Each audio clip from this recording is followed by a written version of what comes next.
నుంచి తాజాగా ఒక ప్రోమో విడుదలైంది. ఆ ప్రోమోని గాని మనం ఒక్కసారి చూసుకున్నట్లయితే తెలుగు బిగ్ బాస్ హౌస్‌లో ఫైనల్‌గా చీఫ్ కంటెండర్ టాస్క్ ఎంతో బాగా జరిగిపోతుంది.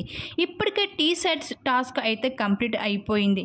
అయితే ఇకపైన పట్టు వదలని విక్రమార్కుడు అంటూ ఈ టాస్క్‌లో ఎన్నో లెవెల్స్ అయితే ఉండబోతున్నాయి. ఇలా మొదటి లెవెల్‌లో అయితే కొన్ని పాయింట్స్ చేయాల్సి ఉంటుంది. ఇలా ఎవరైతే ఎక్కువ పాయింట్స్‌ని సంపాదించుకుంటారో వాళ్ళ చీఫ్ కంటెండర్ టాస్క్‌లో నెక్స్ట్ లెవెల్‌కి వెళ్తారు.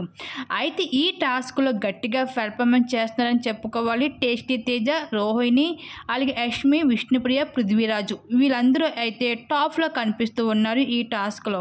ఇంకా టేస్టీ తేజకి హైయెస్ట్‌గా, తర్వాత రోహిణి, ఆ తర్వాత యష్మి, అలాగే విష్ణుప్రియ, అలానే పృథ్వీరాజు చేరుకున్నారు. అయితే టాస్క్ అవుతున్న సందర్భంలో గ్రూప్‌గా సపోర్ట్ చేస్తూ రావడంతో ఇక్కడ గౌతమ్ కృష్ణ అలాగే ప్రేరణ మధ్యన కూడా బిగ్ ఫైట్ జరుగుతుంది.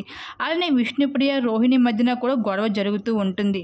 అంటే ఇక్కడ ఈ టాస్క్‌లో ఎలాగంటే wild card versus OG class అన్నట్లుగా అయితే ఇంకా ఈ విధంగా టాస్క్‌లో అయితే గొడవ జరుగుతూ ఉంటుంది. మొత్తానికైతే బిగ్ బాస్ హౌస్‌లో చివరి మెగా చీఫ్ అవ్వడానికి పోటాపోటీగా అయితే పోటీ పడుతున్నారు హౌస్‌మేట్స్.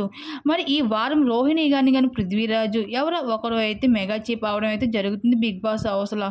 మరి ఎవరు మెగా చీఫ్ అవుతే బాగుంటుందని మీరు ఎవరు అనుకుంటున్నారు? మీ అభిప్రాయం తప్పకుండా కామెంట్ సెక్షన్లో షేర్ చేసుకోండి.